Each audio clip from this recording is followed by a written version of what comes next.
So, to continue a little bit of the discussion about grief, I think that for me,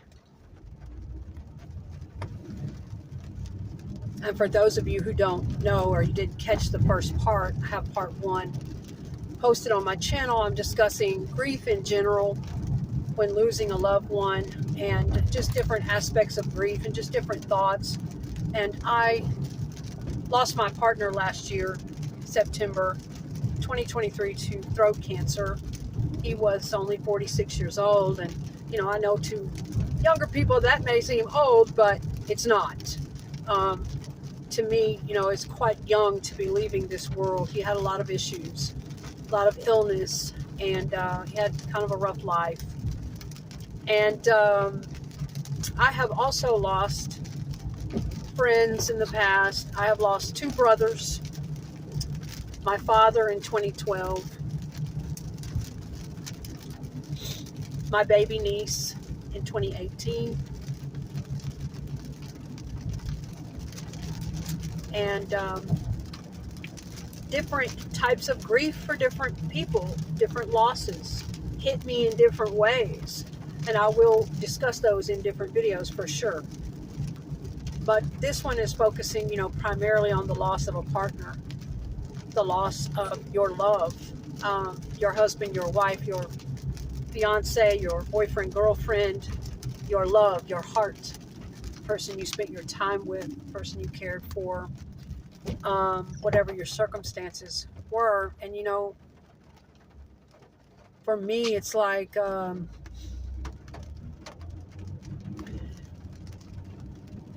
one of the worst things I can think of, like one of my worst nightmares. It's almost like being in prison. I hate, because it's lower vibrational fucking energy, for one. That's mainly why. And anytime we're in lower vibrational energy, it feels terrible. Whether it's depression, anxiety, fear, worry, stress, doubt, self-doubt, distrust, jealousy, envy, any of those things, they're going to make us feel like shit. Those are not higher vibrational frequencies, and they don't feel good. They're not good for us. Anger, rage, all that stuff, guilt, shame, any of that. So I hate feeling that way, and most of us do. I hate feeling depressed. I always have. I hate anything that makes me feel like it's controlling me, like it's holding me down, like it's blocking my path of thriving in my life, because that ripples out and it affects everyone. It's not just about, oh, I just want to have a good time and I want to feel good. No. When you don't feel at your best and you are in lower vibrational frequency and you're stuck there, whether it's grief, loss, shock, trauma, anger, fear, mental illness, depression, addiction, whatever it is, when you're not at your best self, that shit is going to impact everybody. It's going to affect if you have kids. It's going to affect if you don't. If you have, if your kids are grown, it'll affect your grandkids, affect your grown kids. It's going to affect your aging parents if you are dealing with them and taking care of them. It's going to affect your siblings and your relationships with them. It's going to affect those who might depend on you. It's going to affect every bit of light that you bring to this world, whatever you do at your job, whatever kindnesses and energy and effort that you put out into this world, and the people that depend on you and look up to you, and it's going to impact your energy in such a way. That's why it always was such a battle for me, a warfare, and I would fucking go to bat trying to fight for my energy, trying my best to transmute that shit, whatever came my way, whatever anxiety, fear, depression, grief, tragedy, trauma. Of course I knew the importance of letting those emotions have their day and letting them have their moment and allowing them to flow through me and feel that shit and validate that shit and talk it out in therapy, talk it out with friends. Oh, hell yeah. I know the importance of, we have a right to have our damn feelings. They have their time and place, and they're very valid. But at the same time, I can't stand feeling like that for very long, and most people can't. But a lot of people turn to a lot of toxic things to get out of there, like drugs, alcohol, getting out of their head. We have different escapisms. Eating too much, eating foods that are terrible for us, becoming addicted to that, becoming addicted to sex, being careless with our actions, taking risks, impulsive behaviors, gambling, fucking spending impulsively, so many things, binge watching Netflix for weeks on end, escaping through TV, just barely getting through the day and can't wait to get off work so we can just flop down with a half gallon of ice cream and watch TV until we pass out in our fucking gallon of ice cream in our dirty clothes and scramble the next morning to get ready to go to work and do it all over again and do the same thing. Just live in the escape. So people live that way all the time. And I know about those escapisms because I've done them before. I've used just about every last one of them. And, when you're grief-stricken, battling depression, anxiety, and some people can't help it. They're stuck like that for weeks, months, God knows how long. When you're dealing with a mental illness or mood disorder, and heaven help you if you have, like I have PMDD. I have a premenstrual mood disorder, premenstrual dysphoric disorder, which is hell for me every month. The depression is ungodly. So if you're already dealing, and I have an anxiety disorder, so if you're already dealing with extra things and then somebody in your life dies, you lose someone that you love, so you're dealing with shock and immense grief on top of your mood disorder and all of that. It's 1,000 times as hard. It's just, but for the grief part, the worst thing I can think of that has always scared me the most is being stuck like that, like never getting my light back. And a lot of things can factor in, not just completely grief, my aging, changes in life, hormones, whatnot, but the worst thing I can think of is it's like being in a prison. That feeling of just sloughing through life every day, barely getting by. I remember that feeling when I was younger. And I remember the years it took me, the work it took me to evolve out of that and to become in higher frequency and, start lifting that load a little bit and evolving and growing and getting into my passions and learning how to raise my frequency, learning how to explore my passions and keep that energy up, not avoid my problems, not be in denial. You'll not find that shit around me. I'm not talking about some bubble gum, spiritual bypassing, slap a little toxic positivity on it. No, ma'am. No, sir. That's not what I'm talking about. I'm not talking about it being in denial. No, the only way out is through. The only way I got that kind of real, authentic, higher frequency energy and relief, and it was real and authentic to me, was not avoiding the work, was facing every last dark, horrific, traumatic shadow and memory and fear and pain and thing that I didn't want to face, and embarrassment, and throw myself into shit and stand up and get that confidence and work through those fucking things and feel them. That is the only way I got to that certain frequency. So it was never from avoiding shit. It was never from that. Always a realist on that shit. You gotta face stuff. The only way out of it is through it. You cannot avoid it. But, one of my worst fears is just being that person again, being stuck. And I know when people are in depression, sometimes they can't help it. I know that from my own mood disorder. But this grief thing that I've been going through, it's like no matter what I do every day, no matter what I try, to bounce up and bounce out, and it's just that saturated, completely all-consuming emptiness and agony in there, that feeling. It's almost like it's drowning you. It's just the emptiest, and it's just so painful because, especially being a person who is always filled with so much light and who has had to work so hard to get that light, and who loves to be inspired and upbeat, and who loves to move around a lot and, always be active and involved in family life and thoughtful and cooking and cleaning and organizing and decorating. And, it's like my whole I had this massive ego death / dark night of the soul / entire identity ripped away from me. All of that meltdown last year with my partner, passing away too.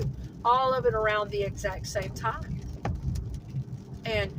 But that's what I hate. That's what I fear the most. It's like being in a prison, not getting to be that person.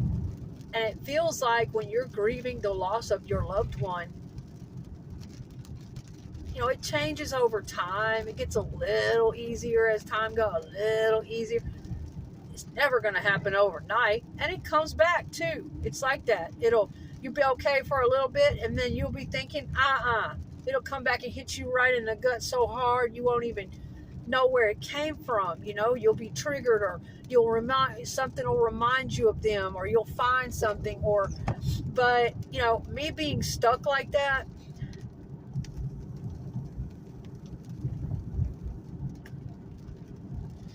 not knowing if, and that may be something I just have to accept. That, I know in time, the rawness of it, it's been a year now. I know in time, the rawness, the edge of the pain, will heal a bit, and that shock, but it's that thought of, I may just have to accept that I will never, ever be the same again. And in fact, I know I won't. And I may just have to accept that part of my heart, because he was part of that. Now, no, I didn't get everything from him, because that's not healthy. I was a whole person before he came along. I had done a lot of work on myself. I earned all of that. It wasn't he who gave it to me. He definitely was a part of it. He increased it. But I had, done my trauma work, and I had done a lot of my healing work, and found out my passions and my hobbies, and, how to love myself. And, I had done a lot of work on myself. But, that connection with him, of course, he became very dear to me. And planning a life with him, and living the years I did with him, and all that we went through together. And, I do battle back and forth. Like I say, you'll go back and forth in your mind like, oh man, don't let this completely take your light out. Don't let this completely take your life out. Someone else's choices for their life, and, their soul contracts, and, time for them to go. And even though it was fucking painful, and you loved them, and you wanted to keep them more than anything, and, shit went bad sometimes, and, you got all this pain, but still, don't let that put your light out forever. I go back and forth in my mind. I fight these battles of, girl, get up and live again. Live, appreciate, enjoy. And people, when you're grieving, it can make you very selfish. It can make people think that you're not grateful, that you're just taking life for granted. And it can make you that way if you're not careful. My partner went through that, losing his child. When you're in that much pain, you do become quite selfish. You don't see anything around you. You can't absorb what people are trying to give you. You can't appreciate things. You can't feel things half the time. He was in so much fucking pain that, I had to be really careful not to take things personally, because I just knew, I had to understand. It was a hell of a thing to go through with somebody. But yeah, that's one of my biggest fears, is that fear and wondering, will I ever feel good again? Will I ever get that spark in my heart and that inspiration and zest for life? And, I was so full of life and purpose and direction and want to do this and that. And I just loved everything. And I had so many passions, and I was that way before I met him. That was my personality. And I'm still that way. But ever since I've lost him and I went through what I went through with him in those years, no, I'm not the same. And that's good and bad, okay? That's very multidimensional. But I can't lie. There's no way around that my heart is very empty and very sad without him and the love that I had for him. And it does affect me as far as, my God, will I ever be able to be beaming about anything ever again without wanting to look over at him and say, hey, did you see that, babe? Hey, you want a bite? Hey, you want to taste this? Everywhere I go, that feeling of, but it does make you feel like you're in a prison. But that's one thing I just can't stand the thought of. It's just miserably sloughing on through this life, just dragging up every morning, dragging myself to work, dragging myself to get things done, heavy as fuck, eating trash, getting too full or not eating enough, staying up too long or sleeping too much, binge watch, just escaping all the time, not creating, not being the person I love to be, not creating my own stuff and exploring and studying and creating and producing things and, whatever, just my energy, but getting lost in the energy of others. When we watch TV too long and we watch social media shorts too long, and hours and hours and hours and hours go by, it's entertaining, but it also robs us of creating and producing in our own lives. It's a huge distraction, and it's time suckage, and it really, and so I think about that. Just that's a horrific thought, y'all. Not ever being like I once was with my family, and being able to decorate for the holidays. Will I ever have another home again? And everything's gone. Everything is gone. And I've just kind of been, I'm still staying with my mother in a little tiny apartment. It's really cramped. I don't even have a bedroom. I'm kind of just in a middle space. I'm grateful to have it, though. I'm not selfish. I'm very grateful for everything that I have. I try not to let it take me to a selfish, ungrateful place. But that's where a lot of people go with their pain. It's not that they want to be narcissistic. It's not that they want to be selfish, but they are in so much pain that they can't think of you. They can't think of appreciating life and appreciating what you're doing for them and it's not about that. They're not even thinking about that. They're in so much pain, But yeah, that worries me. And I'm working really hard on myself every single day, doing what I can to process, to heal, to find balance again. And I'll talk about that in another video, about ruminating and obsessing and getting caught in loops when you're grieving the loss of someone, and how I kind of just have to bring myself back to the current moment, catch myself doing it, and just redirect my focus as many times as you need to.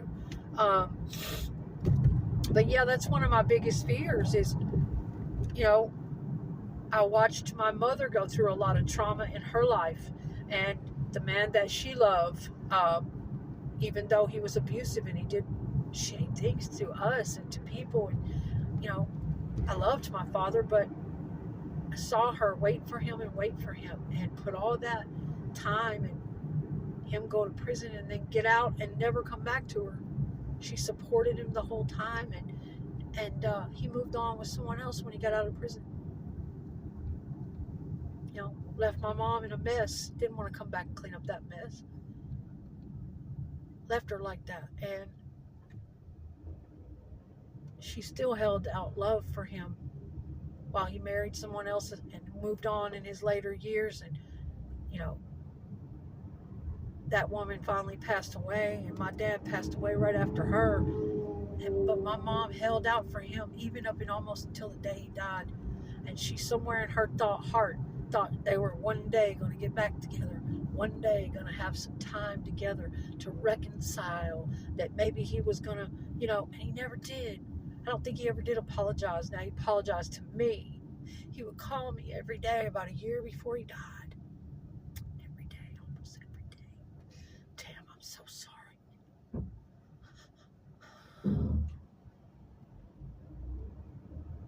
Yeah. And I did love my dad, and I forgave him. I said, it's okay, Dad. I don't know what it was. I don't know if he was scared. He knew his time was coming. I don't know. But I think in many ways he was really sorry.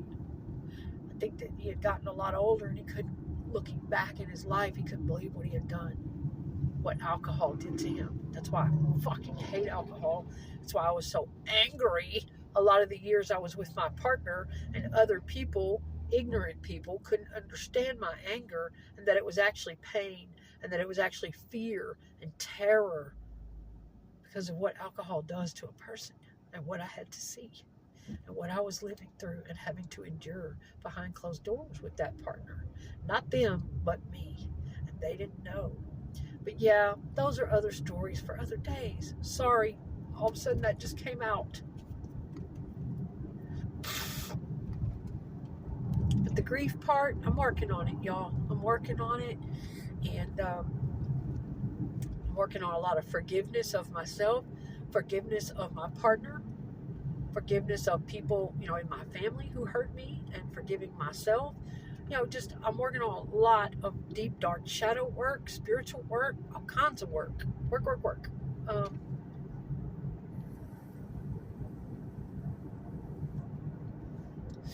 But I would love to get back to being that person. Like I brought up my mom because I watched that happen to her. I watched her, lifetime go from this beautiful, thriving woman who was world traveling and cultured, and she has all these kids with my father who's an alcoholic and abusive, and life really starts to go to shit. And her heart being so codependent, she had that battered women syndrome stuff.